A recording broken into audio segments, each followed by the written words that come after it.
Alors ce matin, je lis dans Ésaïe 66, versets 5 à 6, où il est écrit: Écoutez la parole de l'Éternel, vous qui faites preuve de respect envers sa parole.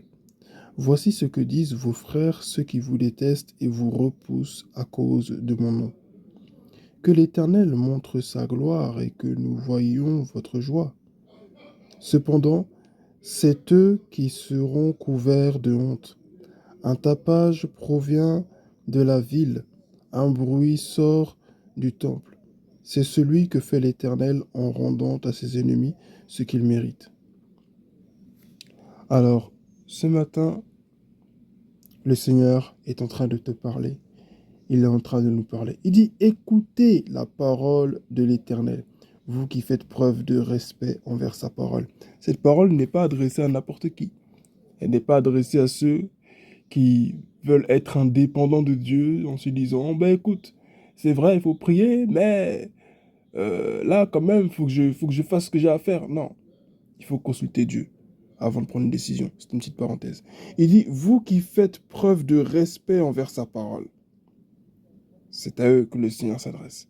Est-ce que toi et moi, nous faisons preuve de respect envers la parole de Dieu? Est-ce que toi et moi, nous avons réellement la crainte de Dieu?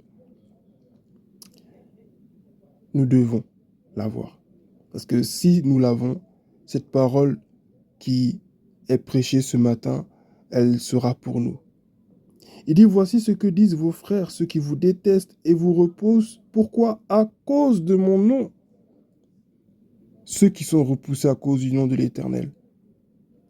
Ceux qui sont persécutés, ce sont ceux qui craignent Dieu. La Bible dit, celui qui voudra vivre pieusement sera persécuté. Quand tu veux commencer à jeûner, à prier, à vraiment te repentir de tous tes péchés, vraiment marcher avec Dieu, repartir à zéro, vraiment abandonner le péché, tout va s'aligner pour te ramener en arrière. Est-ce que tu gardes la crainte de Dieu? Le Seigneur veut que nous soyons de ceux-là qui ont sa crainte. Amen. Mais encore une fois, ce n'est pas là même le point central de ce message. Mais pourquoi j'insiste sur la crainte de Dieu que nous devons avoir? Parce que la Bible dit, dans le livre de Jacques, je crois que c'est le chapitre 4, verset 7, ou chapitre 7, verset 2, si je ne me trompe pas, que soumettez-vous à Dieu, résistez au diable, et il fuira loin de vous. Comment veux-tu que le diable fuit loin de toi si tu ne te soumets pas au Seigneur? C'est pour ça que j'ai beaucoup insisté sur le fait que, est-ce que toi et moi nous écoutons la parole de Dieu? Est-ce que toi et moi nous respectons sa parole? Si nous craignons vraiment Dieu, si nous respectons vraiment sa parole, si nous sommes réellement du côté du Seigneur, en nous soumettant à lui, en nous appuyant sur sa grâce, en vivant comme il nous le demande, le Seigneur va défendre notre cause. Le Seigneur va se charger de nos ennemis. Le Seigneur ne peut pas te défendre de tes ennemis, qui sont censés, du coup, par ricochet, être des ennemis de Dieu, quand toi-même, tu es un ennemi de Dieu, par ton comportement, par ta manière de vivre, par ta désobéissance. Il dit que l'Éternel montre, il s'est dit, ceux qui nous détestent, ils disent quoi? Que l'Éternel montre sa gloire et que nous voyons votre joie. Cependant, c'est eux qui seront couverts de honte. La destinée de nos ennemis, c'est l'humiliation. La destinée de nos ennemis, c'est la honte. Il dit, un tapage provient de la ville, un bruit sort du temple. C'est celui que fait l'Éternel en rendant à ses ennemis ce qu'ils méritent. Toi et moi ne sommes pas classés parmi les ennemis de Dieu. Soyons sûrs que le jour où Dieu va rendre justice, nous soyons de ceux qui ont eu la crainte de Dieu jusqu'à la fin. Dieu veut défendre ta cause. Dieu veut défendre ma cause. Dieu veut défendre notre cause. Mais soyons sûrs d'être du côté de Dieu pour que le jour où il frappera, que nous ne prenions pas de coups. C'est très important.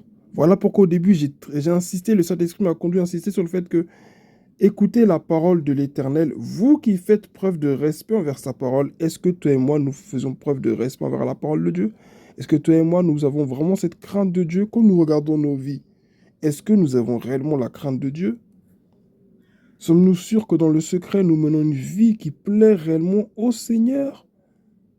Ou est-ce que, bon, on vient à l'église, on entend la belle parole, et puis bon, on le fait juste pour avoir une bonne conscience, et puis après on continue notre vie. Je t'invite, je m'invite. J'invite chacun de nous ce matin à réellement faire partie du camp du Seigneur. Ne soyons pas de ceux qui prétendent être de la lumière le jour et qui la nuit font autre chose. Ne soyons pas de ceux qui mangent à la table du Seigneur le dimanche et qui, à la veille du dimanche et même le soir, à la veille du lundi, mangent à la table du diable. Jean chapitre 3 peut nous dire, et là je suis sûr que c'est dans Jean chapitre 3, qui nous dit que l'homme ne peut pas avoir deux maîtres à la fois. Il aimera l'un et haïra l'autre. Tu ne peux pas suivre deux chemins.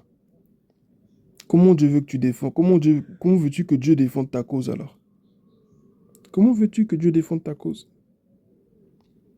C'est comme, et là je vais donner cette dernière image pour finir, c'est comme une personne, là l'Esprit de Dieu met une image en tête, c'est comme une personne qui se plaint du fait qu'on soit venu cambrioler sa maison.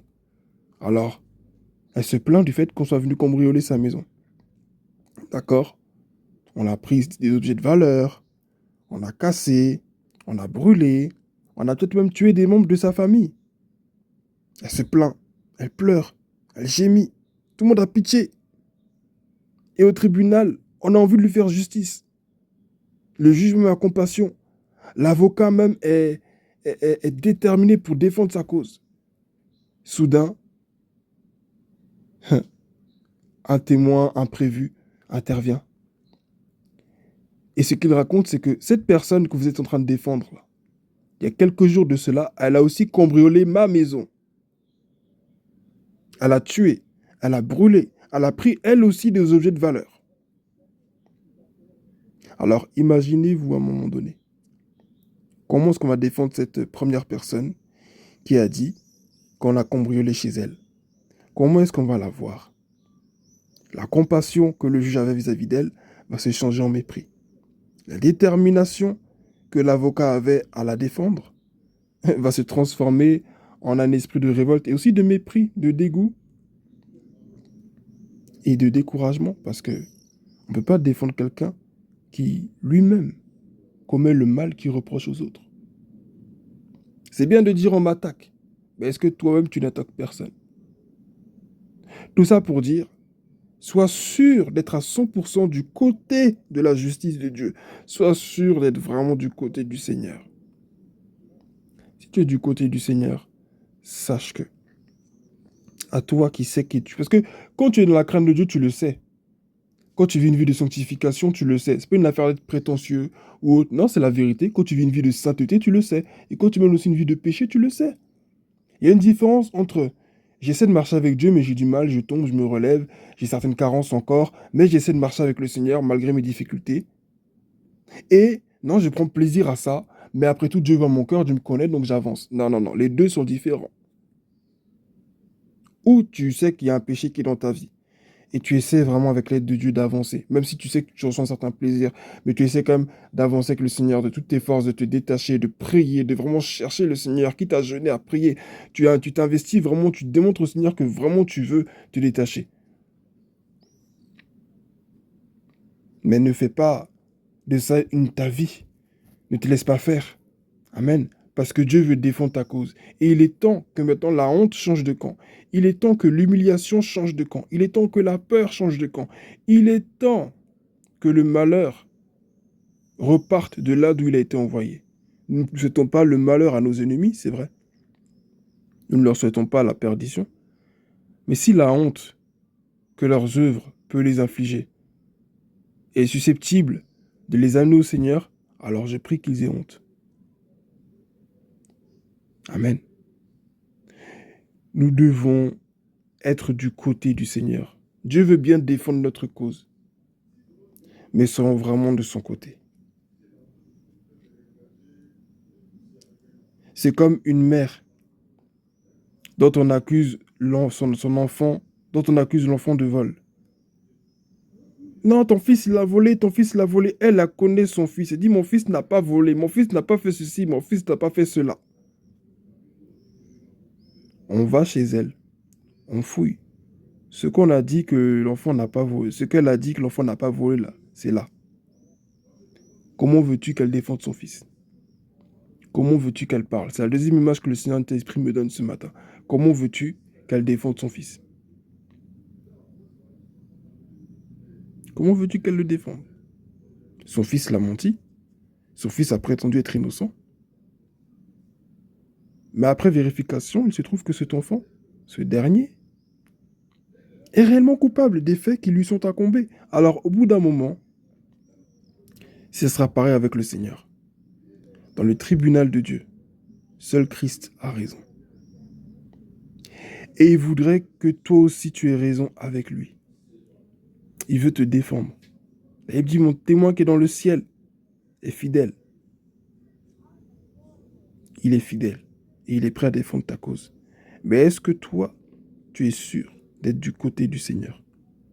Sois sûr d'être du côté du Seigneur pour que lorsqu'il va combattre, il puisse vraiment te défendre. C'est bien de dire oui, mes ennemis m'attaquent, oui, j'ai beaucoup d'attaques, les gens sont contre moi, oui, j'ai ci, j'ai ça, c'est bien. On m'a humilié, Dieu va relever ma tête, Dieu va me justifier, c'est bien. C'est très très bien. Mais est-ce que toi-même qui te plains des attaques, toi qui te plains d'être humilié, toi qui te plains d'être rejeté, est-ce que tu es sûr que toi aussi tu fais vraiment ce qui plaît au Seigneur? Je ne dis pas que tu dois être parfait d'abord pour que Dieu te justifie. Mais une chose est certaine, sois sûr d'être dans la justice de Dieu pour que Dieu te justifie. Parce que des fois, il y a des attaques que l'on reçoit qui ne sont pas basées sur le fait que nous ayons une grande destinée ou non, Dieu va faire quelque chose de grand avec moi. Non, parfois, il y a des attaques qui sont légitimes. Parce que le diable trouve quelque chose qui est à lui chez toi. Parce que le diable trouve en toi quelque chose qui lui appartient. Alors, tout ce qu'il fait, c'est réclamer ce qui lui appartient. Il se base sur ça, c'est ce qui fait sa force pour t'attaquer. Tu vas prier, tu vas jeûner. Ça résiste toujours là. C'est pas que tu n'as pas l'autorité spirituelle. C'est pas que le nom de Jésus n'est pas puissant. Mais c'est que chez toi, dans ta maison, il y a quelque chose que l'ennemi réclame. Que l'ennemi a. Et c'est sur ça qu'il se base. Ne donnons pas de droit à l'ennemi. Parce que le Seigneur a dit dans Colossiens chapitre 2, verset 15, il a annulé tout acte qui nous condamnait par ses prescriptions. Il l'a annulé en le clouant à la croix. Il dit aussi au verset 15 de Colossiens chapitre 2, verset 15 encore, il a dépouillé les dominations, les autorités, il les a livrées publiquement en spectacle en triomphant d'elles par la croix. Par la croix, il a annulé tout acte qui nous condamnait par ses prescriptions. Et par la croix, il a dépouillé toutes les forces des ténèbres qui nous assujettissaient autrefois. Mais vous savez, par le péché, nous-mêmes, nous redonnons une valeur à ce fameux acte que l'ennemi avait contre nous. Par le péché auquel nous prenons plaisir, nous réarmons nos ennemis. Nous ne sommes plus dépouillés. Nous remplissons leurs poches. Nous remplissons leurs greniers. Et quand nous nous trouvons vides, nous nous plaignons. Quand l'ennemi semble triompher de nous, gagner du terrain dans nos maisons, nous nous plaignons. Parce qu'en réalité, nous-mêmes, nous avons fait entrer des choses dans nos vies qui ne plaisent pas au Seigneur. Pourquoi tu es faible spirituellement? Pourquoi tu n'arrives pas à prier? Pourquoi est-ce que ta vie, tu n'arrives plus à communier avec Dieu comme avant? Tu as écouté des mauvais conseils. Non, mais tu sais, tu es chrétien, tu peux faire ça aussi. Non, mais tu sais, tu es chrétien, non, parce que ton pasteur t'a dit ça. Arrêtons d'écouter les pasteurs pour les écouter. Non. Qu'est-ce que le Saint-Esprit, toi, t'a dit? Qu'est-ce que Dieu t'a dit dans le secret? C'est de ça dont il est question. Parce que la vie chrétienne, là, c'est une vie entre toi seul et puis Dieu. C'est vrai, les pasteurs les respectent, on ne dit pas non. Mais tu ne peux pas plus honorer un homme de Dieu que Dieu lui-même. Et beaucoup de chrétiens ne comprennent pas ça. Ils sont là avec l'histoire de père spirituel, mère spirituelle. Et demain, quand ils se sentent mal, ils ne comprennent pas pourquoi. Pourtant, on m'impose les mains, ma vie ne change pas. Faisons attention. Écoutons vraiment le Seigneur. Menons une vie qui lui plaît et ayons vraiment sa crainte. de telle sorte à ce que l'ennemi ne puisse pas avoir raison de nous. La honte doit changer de camp. Et il n'est impossible, et là je vais en finir par là, euh, celui qui se confie vraiment en l'Éternel, celui qui cherche vraiment à marcher avec le Seigneur, ne sera jamais couvert de honte. Celui qui s'attache réellement au Seigneur, qui se laisse porter par le Seigneur, qui dépend pleinement de Dieu, qui se repose sur sa grâce et qui marche malgré ses difficultés, malgré ses manquements, qui marche avec le Seigneur. Cette personne-là, oui. Non, mais comment faire quand j'arrive plus à prier? Tu n'arrives plus à prier, bah, écoute de la prière alors. Mets de la musique. Écoute des messages. Si tu n'arrives pas à prier, écoute des messages. Regarde des films chrétiens, des témoignages chrétiens. Tout ce qui peut te rapprocher de Dieu, tu l'écoutes. Et petit à petit, laisse-toi faire par le Saint-Esprit, laisse-toi faire. Petit à petit, tu réarriveras à prier. Petit à petit, tu réarriveras encore, tu parviendras à dire non à ce qui est mauvais. Mais pendant que tu le fais aussi, ce qui est mauvais de côté, quand le Seigneur va te donner des instructions, quand le Seigneur va te montrer que ça, c'est pas bon, obéis et jette ce qui n'est pas bon. Hier, moi, j'avais un verre que j'utilisais à la maison. Et sur ce verre, il y avait un symbole, je dirais entre guillemets, un symbole satanique qui était là. Mais moi, je prenais ça à la légère. Et pendant une prière, le Seigneur m'a dit de jeter ça. Et quand je l'ai jeté, j'ai reçu une paix dans mon cœur. Donc la vie spirituelle, c'est pas un jeu. Que Dieu te bénisse, que Dieu nous bénisse, que Dieu nous fortifie. Mettons notre foi dans le Seigneur. Marchons vraiment avec lui et le reste, il le fera. Amen, amen, amen. Bonne journée à chacun de nous. C'était dans Ésaïe 66, versets 5 à 6. Le thème qui est « Sois du côté du Seigneur pour être défendu par lui ». Sois du côté du Seigneur pour qu'il défende ta cause. Amen.